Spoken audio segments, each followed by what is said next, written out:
Bonjour à tous, bienvenue sur My Travel Project. Aujourd'hui on est dimanche, donc je suis à Curitiba. Ça a beau être l'automne ici aujourd'hui, il fait 20 degrés, donc j'en profite pour me balader. Et je me suis dit que j'allais t'emmener avec moi pour découvrir un peu le centre de Curitiba, parce que je sais que c'est quand même pas la ville la plus touristique du Brésil, mais c'est quand même une ville qui est super sympa, surtout le centre-ville, donc c'est parti. Alors ça, ce qu'on voit juste là, en fait, ça s'appelle des tubos. Et c'est les stations de bus, donc là il n'y a pas de bus aujourd'hui, tout simplement parce qu'en fait il y a une grève des camions au Brésil. Je vais apprendre comme ça, en fait il y a une grève des camions au Brésil en ce moment, et du coup il n'y a plus de stations essence qui sont approvisionnées, et c'est pour ça qu'il n'y a carrément pas de... Ah si, il y a un bus qui passe, c'est la ligne de tourisme, mais en fait sinon il n'y a carrément pas de bus. Là il y a quelques voitures qui passent, mais franchement c'est assez rare. Et ça, c'est sûrement le seul bus que je vais voir de toute la journée. Donc voilà, la rue des Fleurs, enfin la rue piétonne en fait de Curitiba, la rue 15 de novembre commence ici et elle s'étend là-bas, mais sur un bon kilomètre. Vu qu'on est dimanche, il n'y a pas énormément de monde, tout simplement parce que les commerces et les restaurants sont fermés, mais je trouve que le dimanche c'est quand même agréable de se balader là, parce que Curitiba c'est quand même une ville où il y a 2 millions d'habitants, donc quand on peut un peu éviter les voitures et le monde, c'est pas plus mal. Puis de toute façon en ce moment, il n'y a pas de voiture, vu qu'il n'y a plus d'essence dans ce pays. En fait, j'ai menti. Il y a toujours un truc ouvert le dimanche à Curitiba, c'est le McDo. Donc si tu habites en Amérique du Nord ou du Sud, tu sais qu'il y a toujours le McDo pour te sauver le dimanche si t'as la dalle.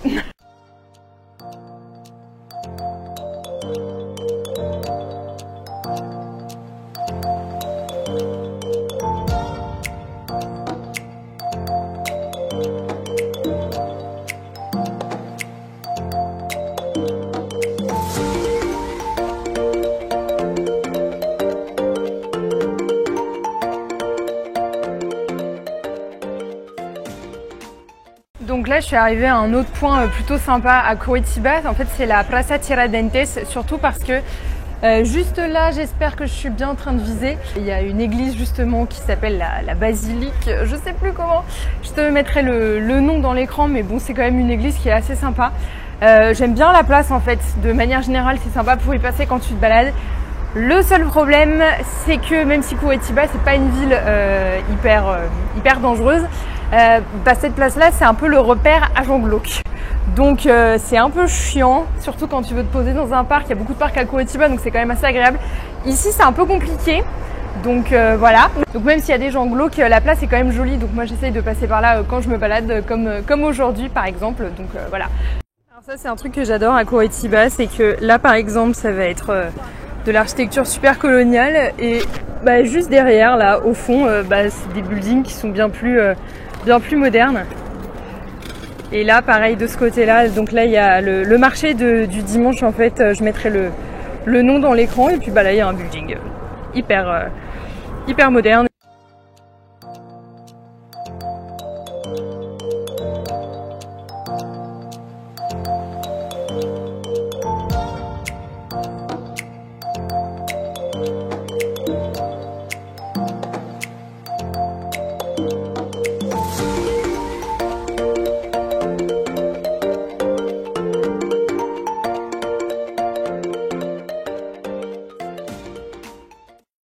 J'arrive au Passeio Público, donc en fait c'est le jardin public de Curitiba qui est plutôt sympa, et je pense que je vais me poser là un petit peu.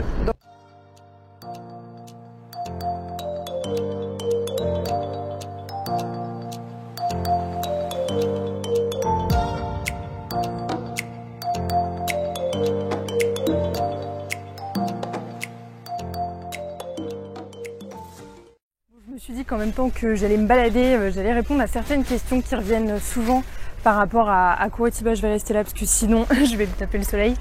Il y en a beaucoup qui me demandent pour combien de temps je suis là. Donc en fait je suis arrivée en novembre et je repars fin octobre, le 31 exactement. Je suis juste là pour 1 an. Et non, je ne renouvelle pas, je ne reste pas plus longtemps.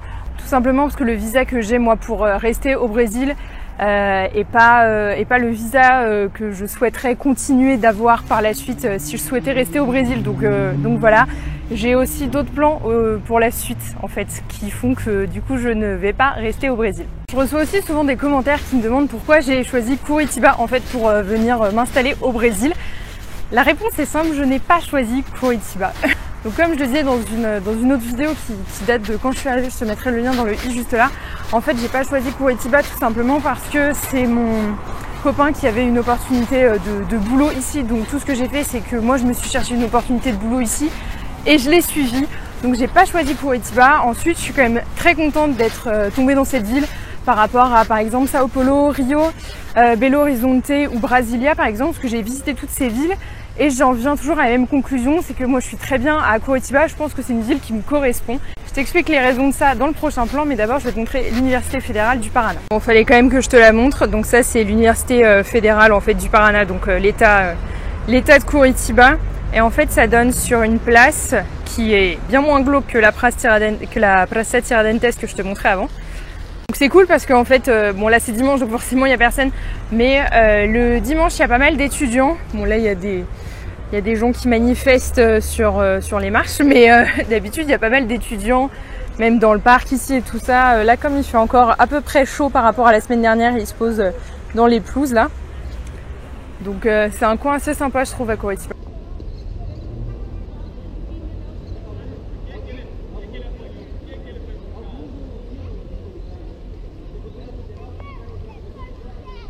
Donc pour répondre à la question par rapport à Curitiba, en fait Sao Paulo j'ai détesté tout simplement parce que c'est glauque, il y a énormément de monde, c'est très bruyant, en fait ça fourmille de partout, donc ça j'ai pas du tout aimé, mais je te mettrai le lien en barre d'infos des 2 vlogs que j'avais fait à Sao Paulo.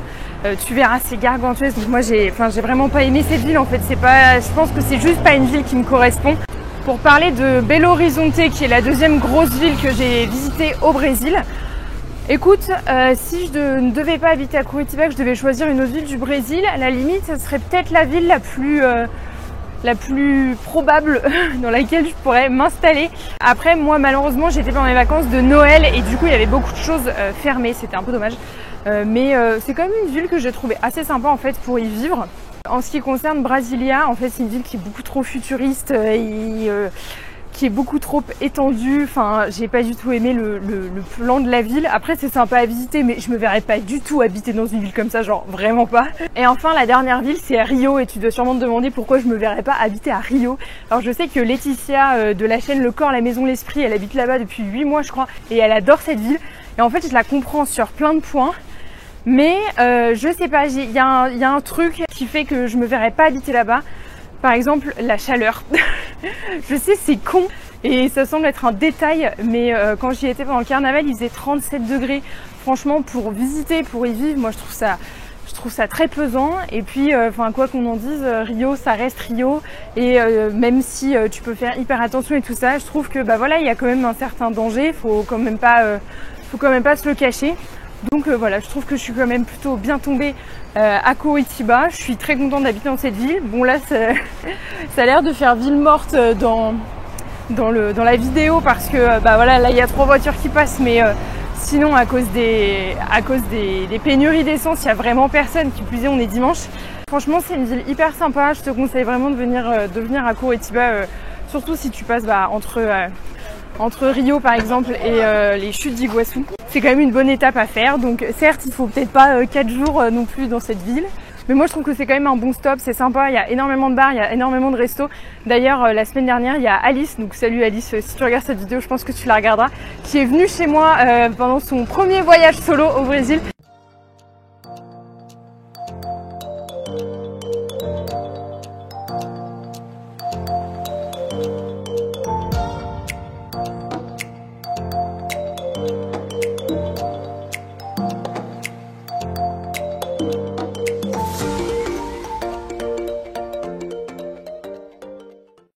Dernier arrêt de la journée, je me prends un jus qui, je sais, a une couleur absolument immonde, mais il est bon.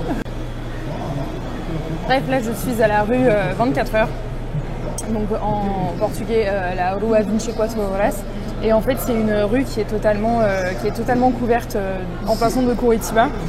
En fait, ce qui est marrant à voir ici, c'est l'architecture, et puis c'est cool parce que le week-end, du coup, il y a toujours des petits bars et des petits cafés ici qui sont ouverts, ce qui n'est pas forcément le cas dans le reste du centre-ville de Curitiba. Il y en a toujours quelques-uns, mais bon, Souvent c'est pas ceux dans lesquels j'aime aller et tout ça, donc en général le week-end j'aime bien si j'ai le temps ou si je suis là surtout, parce que j'essaie aussi de visiter un peu le week-end, j'aime bien venir ici parce que c'est sympa et que encore une fois c'est un coin calme de Curitiba le week-end, donc ça c'est plutôt cool. Alors une autre question que j'ai eue c'est si Curitiba ça me plaisait en fait. Alors oui ça me plaît, mais je sais pas si je me verrais rester là plusieurs années en fait. Dans le sens où c'est une ville qui est hyper sympa et il y a plein de trucs à faire, donc moi je trouve ça très cool. Mais voilà, moi j'aime bien changer. À la limite, il y a peut-être d'autres villes dans lesquelles j'ai habité où je me verrais rester plus longtemps, par exemple Montréal. Curitiba, je pourrais y rester quelques années, mais je pourrais pas y rester, je sais pas, plus de 5 ans par exemple. Tout le monde s'imagine que Curitiba c'est petit, il y a quand même autant d'habitants à Curitiba qu'il y en a à Paris, donc voilà. Donc non, je suis pas dans un petit patelin paumé, je vis très bien ici, il n'y a pas de problème, je sors, c'est bon. Donc non, c'est une ville très cool, il y a beaucoup de bars, il y a beaucoup de restos, ça je trouve ça hyper sympa. Et puis c'est des bars et des restos qui sont vraiment cool, avec de la déco sympa et tout ça. D'ailleurs, si tu veux une vidéo sur les bars, les restos, enfin mes bonnes adresses à Curitiba, n'hésite pas à me le dire en commentaire. Et enfin, la dernière question qui revient assez souvent, c'est par rapport à mon niveau de portugais, où j'en suis et comment je fais en fait pour me débrouiller. Je vais pas te mentir, quand je suis arrivée ça a été assez dur déjà parce que je l'avais déjà dit dans une autre vidéo, mais moi à la base je parlais espagnol, enfin je parlais parce que maintenant j'ai totalement oublié mais tout ce que j'avais appris au niveau de l'espagnol. Donc au début je parlais espagnol, alors certes il y a des mots qui se ressemblent mais il y en a aussi plein qui sont différents et moi ce que j'ai fait c'est que j'ai appris à lire et à écrire avant d'apprendre à parler. Tout simplement parce que j'avais une conversation Skype avec mes collègues et que pour moi c'était plus facile pour traduire soit en copiant-collant sur Google Trad, parce qu'on s'entend que Google Trad est mon meilleur ami depuis que je suis arrivée au Brésil, soit juste en essayant de déchiffrer, parce que certains mots sont quand même assez transparents. Ça a été assez compliqué surtout de m'habituer à l'accent, parce que l'accent espagnol, peu importe le pays, et l'accent portugais, que ce soit je pense du Portugal comme du Brésil, c'est quand même assez différent, c'est pas du tout les mêmes intonations, et ça j'ai eu un peu de mal à m'y habituer au début. Maintenant, évidemment, je suis pas bilingue, mais ça va. C'est-à-dire que je travaille qu'en portugais, j'écris mes mails en portugais, je fais des réunions en portugais. Alors forcément, parfois, il y a toujours un mot que je connais pas parce que forcément, le vocabulaire, ça s'apprend tous les jours. Mais maintenant, ça va. Voilà, du coup, c'est la fin de cette vidéo. J'espère que ça t'aura plu, que je t'emmène avec moi dans mon dimanche à me balader dans le centre-ville de Curitiba. N'hésite pas à me dire si tu veux une vidéo, par exemple, à voir et à faire à Curitiba spécifiquement. Ça me ferait plaisir de la faire et je trouve que c'est vraiment une ville à laquelle on ne donne pas assez de crédit. N'hésite pas à me dire en commentaire si Curitiba ça t'intéresserait d'y aller pendant ton prochain voyage au Brésil. Et nous on se retrouve bientôt dans une prochaine vidéo. Ciao!